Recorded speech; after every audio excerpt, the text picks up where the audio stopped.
का स्वागत किया, निडर हो गए सब। अब हमें कंस का डर नहीं है, आ गया ये, अब किसी का डर नहीं। इधर गोविंद सब गोप बाल सखाओं के साथ में आनंद और मस्ती करते करते उस जगह पर पहुंच गए जहां धनुष रखा हुआ था।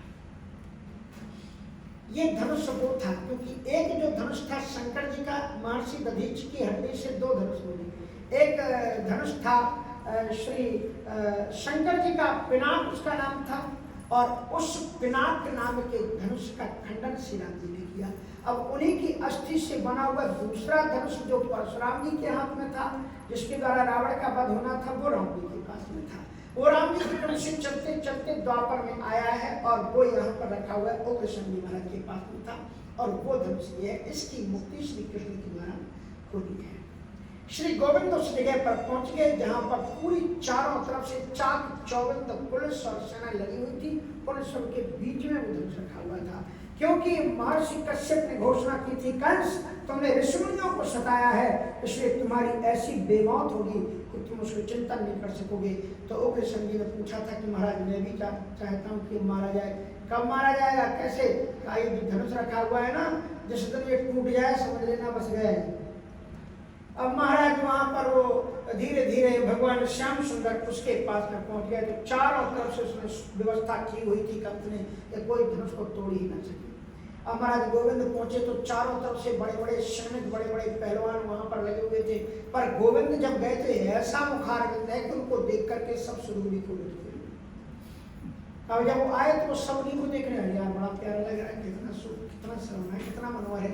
और गोविंद ने हंसी की छटा मुस्कुराते हुए कहा, भैया आप लोग बहुत अच्छे हो, ये क्या है? बोले तुम्हें दिखाई नहीं पड़ता क्या है? बोले हाँ नहीं वो तो दिखाई पड़ रहा धनुष है। बोले हाँ तो धनुष ही तो है। हम अंदर चले जाए?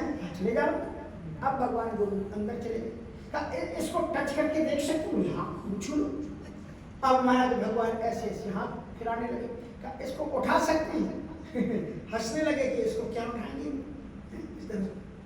कहाँ उठा लो। सोचा बच्चे ही तो हैं हमारे, उनको तो एक ख्याल ही नहीं था कि छोटे बच्चे धनुष को उठाएंगे। पर तब तक मेरे गोविंद ने अवस्था कितनी थी मालूम है? अभी अवस्थाओं की 11 वर्ष की थी वो। और मेरे गोविंद ने ततो फिर भगवान श्याम सुंदर ने क्या किया? करेण बावेन शरीर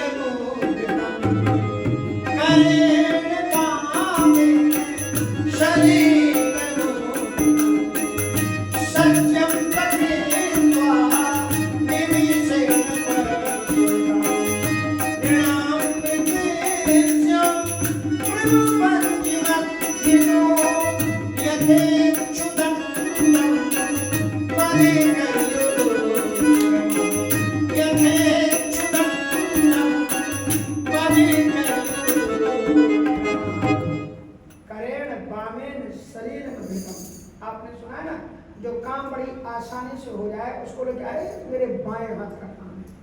ज्यादातर कोई काम आसानी से किससे होता है? सीधे हाथ से। लेकिन भगवान ने कहा कि वो तो कठिन काम किया जाता है। करेण बावेन शरीर मुद्रितम, भगवान श्याम सुंदर ने तो धनुष को उठा लिया।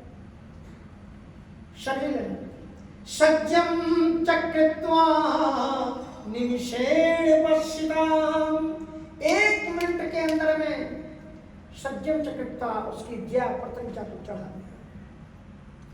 मृणाम प्रतिष्ठा, जिसको बड़े बड़े लोग उसको उठा के हिला नहीं सकते थे, सारे लोगों के मान का मार्ग करते हुए मेरे गोविंद ने क्या किया? मृणाम प्रतिष्ठा प्रभवंज मध्यतो, सारे सैनिक खड़े खड़े ताकते रहे। और भगवान श्याम सुंदर ने क्या किया?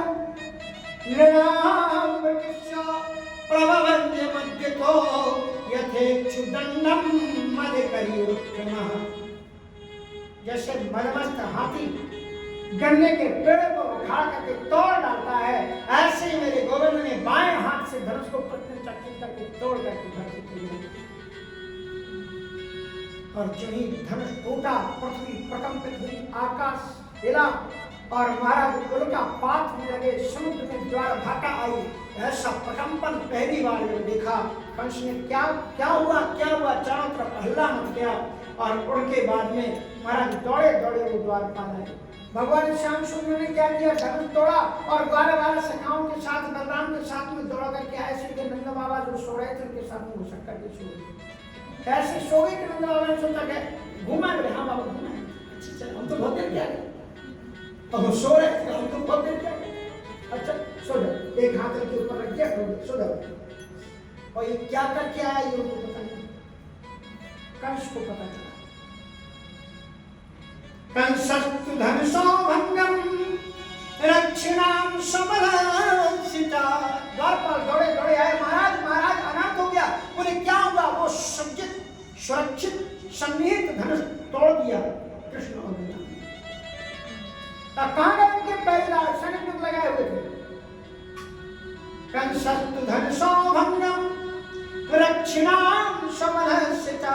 बोले वो सारे के सारे सैनिक मार दिए, वो भी मारे गए। तो कंस समझ गया, बधम निसम्मो गोविंद राम विक्रीडितम परम। कंस फिर समझ गया कि अब मेरी भी इंश्योरेंस क्या होता है, वो मेरी भी जीवन की गारंटी खत्म। रात्रि भर कंस सोया। जो नीले रंग के पर्दे थे उसमें तनाव से फाड़ डाला, उसमें गोविंद है गोविंद है गोविंद है। भोजन परोस करके कोई लाया तो दाल में काला तिल, वो क्या डाले जाते, जीरा, वो देख लाए, वही गोविंद है गोविंद है, भगाओ भगाओ उसको फेंको। और जित देखो तो श्याम नहीं है। ऐसी विकलता उसकी क्यों हुई? क्योंकि उसका उद्धार करना था। इसलिए ये केनापि प्रकारेण भगवतेन संयुजे, किसी भी प्रकार से भगवान में तुम डूब जाओ, मरा भावो कुभाव अनखे हाल समो नाम जपते मन गले दिस भावो कुभाव अनखे हाल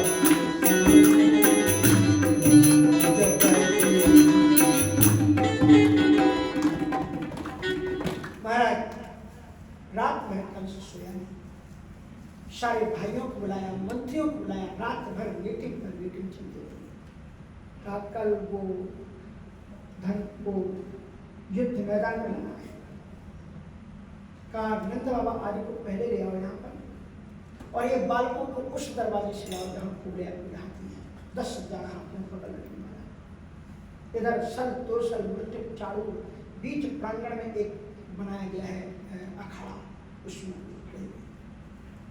श्री कृष्ण और बलराम कुश्ती के लिए नहीं आए, देखने के लिए आए, क्योंकि बच्चे हैं 11-12 वर्ष, वो क्या कुश्ती लगे, किसी ने भी कल्पना नहीं। सुनंद बाबा आदि पहले से जाकर के वहां पर चारों तरफ से नहीं, प्ले ग्राउंड में कुर्सियां बनी रहती हैं, सो वहां जाकर के सब बैठे, खड़ा कर भीड़ पड़ी हुई थी। इतना गजब का अखाड़ा खोदा गया था, चारों तरफ से भीड़ खचाखच भरी हुई थी। सुनंद बाबा आदि पहले से बैठ गए और उन्होंने अपने अगल बगल में गमछे रखवा दिए कि मेरा गोपाल आएगा, गोविंद आएगा तो एक इस तरफ बैठ जाएगा, एक इस तरफ वो जाकर बैठ गए। और श्री कृष्ण जी उधर रास्ते से गए जिधर से कुबड़े पिलाता था, उसको 10,000 हाथियों का बल था, मदिरा पिला दी गई थी। और गोविंद जब आए वहां पर तो महारथी को सिखा के रखा हुआ था, उसने चाबुक मारनी शुरू की, और बार बार चाबुक अगर उसको मारा जाता है अंकुश तो हाथी पागल हो जाता है। तब तक पागल हो जाने पर वो क्या नाच करता है वो जान नहीं सकते। जो ही गोविंद आए उसको इतने मारे चाबुक को पगला गया हाथी, और वो जब गोविंद की ओर सूंड पटकते हुए भागा आगे को, श्री कृष्ण ने महारथी से कहा अफसर इमाम इसे सामने से हटा दो, नहीं तो प्रेष्याम यम साधनम, नहीं तो मैं यमराज के घर से भेज दूंगा। अब वो कहाँ मानने वाले थे, जो ही उसने ही माना और हाथी आगे बढ़ा तो गोविंद ने फुलाए दोनों हाथ, और हाथी के जो दांत थे दोनों दांतों को ऐसे गोविंद ने पकड़ लिया। और ताकत कितनी थी मालूम है, इतनी ताकत लगाई मेरी गोविंद ने कि उतना 10,000 हाथियों की ताकत रखने वाला वो हाथी को 10 कदम गोविंद ने पीछे हटा दिया, और उसके बाद एक झटका मारा तो दोनों दांत उनके हाथ में, एक बलराम जी को दिया और एक अपने को दिया, और उस हाथी के नीचे घुस गए। वो इधर सूंड मार रहा है, उधर सूंड मार रहा है, उधर सूंड मार रहा है, और वो नीचे से बलराम जी कृष्ण जी करेंगे मारा उसको, और उसी के जो दांत थे ना, उसी दांत को पेट में इतना मारा कि महाराज 4 खानी चित्त होकर के हाथी मर गया। महाराज खला व्यंजते स्वयं श्रीमद् भागवत में कहते हैं कि राम न मारे का हुए नहीं ये राम नर आपन मर जाते हैं करी करी खोटे काम। व्यक्ति अपने पापों के द्वारा खुद मर जाता है। साधु समझते हैं भयाद विमुच्यते, साधुओं की रक्षा उनकी साधुता करती है और राक्षसों का विनाश उनके दुर्गुण ही करता है, उनके पाप ही उन्हें नष्ट करते हैं। महाराजा उसके रक्त को छिटके गोकुल के शरीर पर श्री कृष्ण और बलराम उस सभा में पहुंचे। आते ही नंद बाबा ने अपनी दाएं बाएं में रखा और गिरिश श्याम सुंदर आए तो जितने भी बैठे हुए उस रंगमंच में थे सारे लोगों की नजर गोविंद की ऊपर। कैसे? ये श्री रामचरितमानस में जिनकी रही भावना जैसी प्रभु मूर्ति दे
जो पहलवान वहां पर बैठे हुए थे उन्होंने साक्षात खुली हुई तलवार के रूप में गोविंद को दिखा कि इनसे बचना अब मुझसे। नरवाला जितने जो मनुष्य थे वहां पर बैठे हुए जो सज्जन लोग थे उन लोगों को पुरुषोत्तम के रूप में श्री कृष्ण ने दर्शन किया कि इनसे बढ़कर के और कोई पुरुष आदर्श नरवाला स्त्री नाम स्मरण, स्त्रियों को अपनी अपनी भावना के अनुसार उनका दर्शन किया। गोपानां सजनो शतां क्षितिभुजां और यदुवंशी जो गोपवाल वाले तो जनक जाति अविलोकहि कैसे सजन सगे प्रिय लागन जनक जाति अविलोकहि कैसे सजन सगे यहाँ जो काव्य के नौरस है ना, नौरसों का दर्शन है, लेकिन अब इतना समय नहीं कि एक एक की आप जनक जाति अद्भुत रस है, जनक जाति अद्भुत। इसलिए गोपानाम सजनों जितने भी गोप ग्वाल वाले यदुवंशी लोग बैठे हुए स्वजन संगाती की हमारे अपने अपना कोई आ गया, सब खुश हो गए। सजनोस्ताम चितुदाम साताम जो राजा लोग आए हुए थे उनको परम शासक के रूप में श्री कृष्ण का दर्शन हुआ। इनसे बड़ा शासक, इनसे बड़ा राजा कोई नहीं है। राजाओं ने उनको सिर झुकाया कि राजाओं के भी राजा सपुत्रों शिशु। जो मातृभाव के लोग थे, नंद बाबा आदि थे, उनको तो वो अपने केवल बालक के रूप में ही दिखाई दिए। गोविंद उन्हें बालक सपुत्रों शिशु और मृत्युर्भोज विराट मृत्युर्भोज पते विराट विदुषा। कंस को किस रूप में दिखलाई पड़े श्री कृष्ण? साक्षात मौत के रूप में मृत्युर्भोज पते विराट विदुषा। और जो विद्वान लोग थे उनको कैसे दिखलाई पड़े श्री कृष्ण? जोगिनी परमिता को मैं भावना जोगिनी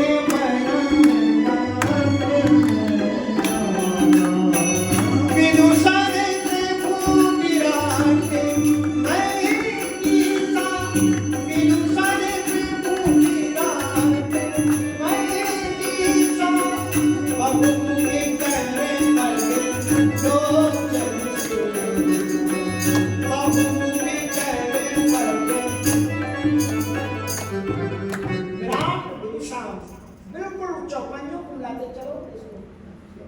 विद्वानों के लिए विराट रूप में दिखाई पड़े, साक्षात अखिल कोटि ब्रह्मांड में कर्तुम अकर्तुम अन्यथा कर्तुम समर्थ अणो रणीयान महतो महीयान परमात्मा, वेदांत वेद्य प्रतिपाद्य अनिर्वचनीय परमात्मा, मन समेत यही जान नवानी तरक न सके उस परमात्मा।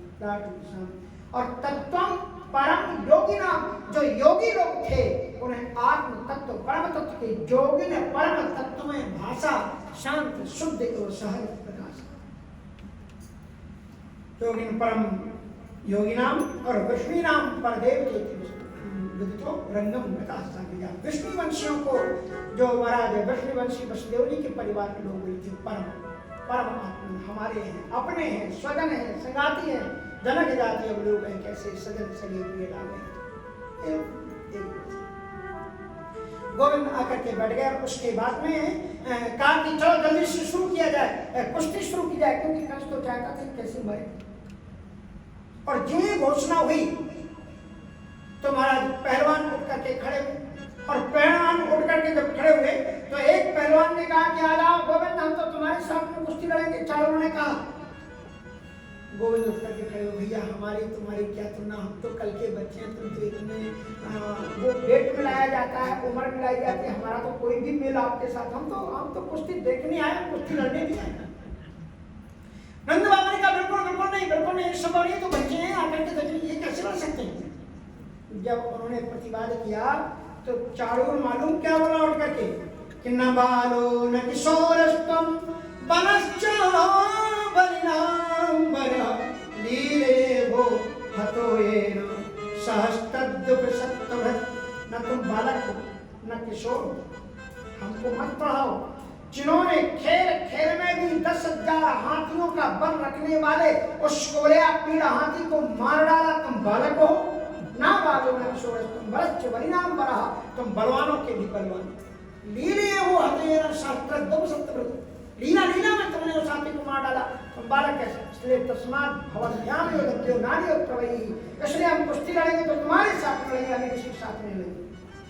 लोगों ने कहा कि भैया नहीं मान रहे तो फिर हम आए, बुला जाए। श्याम सुंदर अवनंदो अपने का बेटा बेटा क्या कर रही है, तुम कहाँ चक्कर में। कहा बाबा मैं यूं गया, यूं आया, रुको। श्याम सुंदर उठ करके खड़े हुए, दोनों भुजंगों को ऐसे ऐसे किया, एक छलांग लगाई और कन्हैया जहाँ जाए बलराम न जाए, ऐसा हो कैसे सकता है। उसने स्पष्ट कह दिया मई विक्रम बात नहीं हो भले न सब मुश्किल।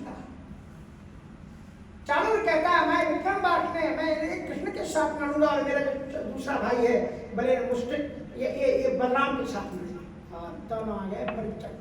उसके बाद में जितनी भी कलाएं होती दिखाई, धड़ाम धोकर पहले जितनी युद्ध की कुश्ती की कलाएं होती सब श्याम सुंदर ने उठा पटक धोबी पकड़ा क्या क्या होता है सब दिखा दिया, ताकि लोग देख लें कि हमें कुश्ती भी करना आता है, यदुवंश सब दिखाया। और उसके बाद में आप जानते हो फिरंगी, आपने कभी को हम लोग मिट्टी की फिरंगी बनाते थे, मिट्टी ऐसे ऐसे दांते बनाते थे, उसमें 2 छेद करते थे, उसमें धागा डालते थे, ऐसे ऐसे खूब नाचती थी। ऐसे भगवान श्याम सुंदर ने उसको उठाया, बाद में धड़ाम से उसको पटका घुमा करके जमीन पर एक घूंटा मारा तो सियावर रामचंद्र की। और उसके बाद में महाराज भगवान ने चारों ने मुष्ट के कूटे सने तोषण के हते शेषा परत ला सर्वे प्राण परिसवा शर तोषण मुष्ट चारों जहां से मारे गए तो जितने पहलवान खड़े हुए थे सारे पहलवान अपने अपने पांव अपने सिर पर रख करके भाग खड़े का सर्वे प्राण परिसवा, प्राण तो सबको प्रिय होते मारे गए। तो उसके बाद में कंस चिल्लाया आप कहां जा रहे हो भाग करके, समर भूमि भाई बल्लम प्राणा सर्वस खाए भोग कर मानो, कहां भाग करके जा रहे हो। इसलिए काजू पिस्ता बादाम खाते हो